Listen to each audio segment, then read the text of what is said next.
الحمدللہ وکفا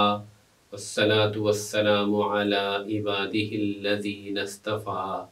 اما بعد۔ اللہ جل جلالہ نے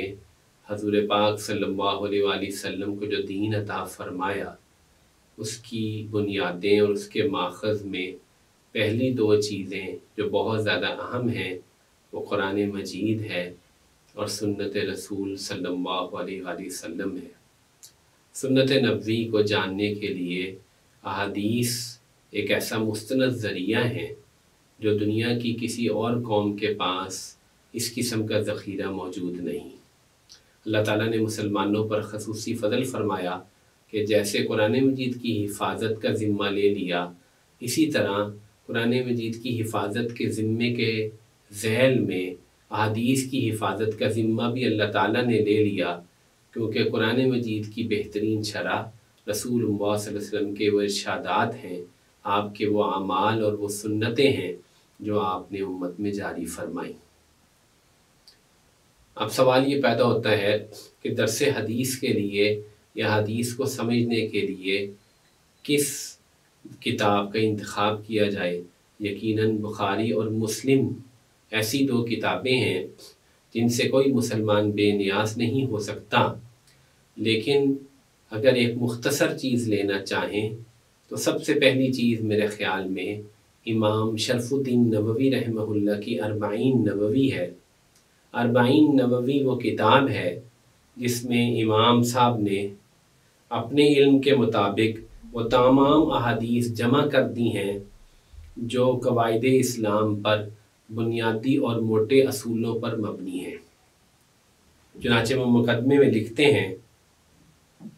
اما بعد فقد روینا عن علی بن ابی طالب وعبداللہ بن مسعود ومعاذ بن جبل وابی درداء وابن عمر وابن عباس وانس بن مالک وابی ہریرہ وابی سعید الخدری رضی اللہ تعالی عنہم من طرقات کثیرات بروایات متنوعات ان رسول اللہ صلی اللہ علیہ وسلم قال من حفظ على امتی 40 حدیثا من امر دینها بعثه اللہ یوم القیامت فی زمرۃ الفقہاء والعلماء وفی روایت بعثه اللہ فقیہا عالما وفی روایت ابی درداء وکنت له یوم القیامت شافعا وشہیدا وفی روایت ابن مسعود قیل له ادخل من ای ابواب الجنة شئت وفی روایت ابن عمر کتب له من زمرۃ العلماء وحشر فی زمرۃ الشہداء۔ یہ روایت انہوں نے حضرت علی سے، حضرت عبداللہ بن مسعود سے، معاذ ابن جبل سے، ابو درداء رضی اللہ عنہ سے، ابن عمر سے، ابن عباس سے، انس بن مالک سے، ابی ہریرہ سے اور ابی سعید خدری رضی اللہ عنہ اجمعین سے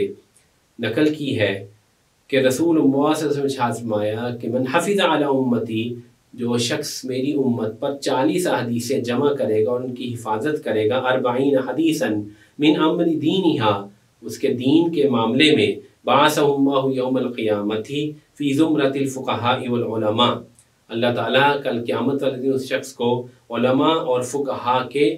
زمرے میں شمار فرمائیں گے۔ دوسری روایت میں فرمایا کہ بعثہ اللہ فقیہا عالما، اللہ تعالیٰ اس کو فقیہ اور عالم کھڑا کریں گے۔ ابو درداء کی روایت میں ہے کہ میں قیامت اس کے لیے شافع اور شہید بنوں گا۔ عبداللہ بن مسعود کی روایت میں ہے کہ کہا جائے گا کہ جنت کے جس دروازے سے چاہ داخل ہو جا،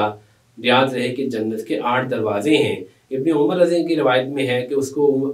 زمرۃ العلماء میں لکھ دیا جائے گا اور شہداء کے زمرے میں حشر کیا جائے گا۔ چنانچہ اس قدر زیادہ روایات ہیں، اگرچہ اس میں کچھ ضعف پایا جاتا ہے، لیکن چونکہ روایات اور ان کے راوی بے شمار ہیں اور طریق جن سے روایت نقل کی گئی ہے وہ بے حد و حساب ہیں، اس لیے علماء نے اس پر عمل کرنے کی بہت زیادہ کوشش کی۔ فرماتے ہیں فَأَوَّلُ مَنْ عَلِمْتُهُ صَنَّفَ فِيهِ عبداللہ بن المبارک، سب سے پہلے جن کو میں جانتا ہوں عبداللہ بن مبارک نے لکھا، پھر محمد بن اسلم الطوسی نے، پھر حسن بن سفیان امام نسائی نے، پھر ابو بکر آجری نے، پھر امام اصفہانی نے، امام دارقطنی نے، امام حاکم نے، امام ابو نعیم نے، امام عبد الرحمن سلیمی نے اور امام صابونی نے، اور اسی طرح امام بہقی نے